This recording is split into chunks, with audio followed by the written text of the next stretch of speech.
you want to change the world, start off by making your bed. If you make your bed every morning, you will have accomplished the first task of the day. It will give you a small sense of pride, and it will encourage you to do another task, and another, and another. And by the end of the day, that one task completed will have turned into many tasks completed. Making your bed will also reinforce the fact that the little things in life matter. If you can't do the little things right, you'll never be able to do the big things right. And if by chance you have a miserable day, you will come home to a bed that is made, that you made. And a made bed gives you encouragement that tomorrow will be better. To pass SEAL training, there are a series of long swims that must be completed. One is the night swim. Before the swim, the instructors joyfully brief the students on all the species of sharks that inhabit the waters off San Clemente. They assure you, however, that no student has ever been eaten by a shark, at least not that they can remember. But you are also taught that if a shark begins to circle your position, stand your ground. Do not swim away. Do not act afraid. And if the shark, hungry for a midnight snack, darts towards you, then summons up all your strength and punch him in the snout, and he will turn and swim away. There are a lot of sharks in the world. If you hope to complete the swim, you will have to deal with them. So if you want to change the world, don't back down from the sharks. Over a few weeks of difficult training, my SEAL class, which started with 150 men, was down to just 42. There were now 6 boat crews of 7 men each. I was in the boat with the tall guys, but the best boat crew we had was made up of the little guys, the Munchkin crew, we called them. No one was over 5'5".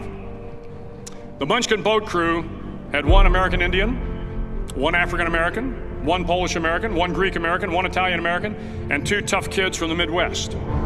They out-paddled, outran, and outswam all the other boat crews.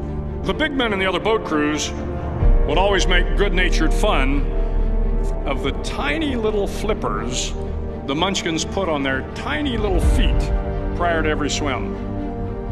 But somehow these little guys from every corner of the nation and the world always had the last laugh, swimming faster than everyone and reaching the shore long before the rest of us. SEAL training was a great equalizer. Nothing mattered but your will to succeed, not your color, not your ethnic background, not your education, not your social status. If you want to change the world, measure a person by the size of their heart, not by the size of their flippers. The 9th week of training is referred to as Hell Week. It is 6 days of no sleep, constant physical and mental harassment, and 1 special day at the Mud Flats. The Mud Flats are an area between San Diego and Tijuana where the water runs off and creates the Tijuana Sloughs, a swampy patch of terrain where the mud will engulf you. It is on Wednesday of Hell Week that you paddle down to the Mud Flats and spend the next 15 hours trying to survive this freezing cold, the howling wind, and the incessant pressure to quit from the instructors. As the sun began to set that Wednesday evening, my training class, having committed some egregious infraction of the rules, was ordered into the mud. The mud consumed each man till there was nothing visible but our heads. The instructors told us we could leave the mud if only 5 men would quit. Only 5 men, just 5 men, and we could get out of the oppressive cold. Looking around the mud flat, it was apparent that some students were about to give up. It was still over 8 hours till the sun came up. 8 more hours of bone-chilling cold. The chattering teeth and the shivering moans of the trainees were so loud, it was hard to hear anything. And then one voice began to echo through the night. One voice raised in song. The song was terribly out of tune, but sung with great enthusiasm. One voice became 2, and 2 became 3, and before long, everyone in the class was singing. The instructors threatened us with more time in the mud if we kept up the singing, but the singing persisted, and somehow the mud seemed a little warmer, and the wind a little tamer, and the dawn not so far away.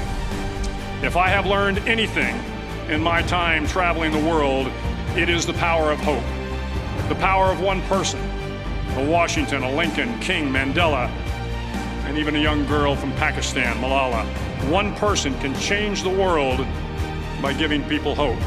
So if you want to change the world, start each day with a task completed. Find someone to help you through life. Respect everyone. Know that life is not fair and that you will fail often. But if you take some risks, step up when the times are the toughest, face down the bullies, lift up the downtrodden, and never ever give up.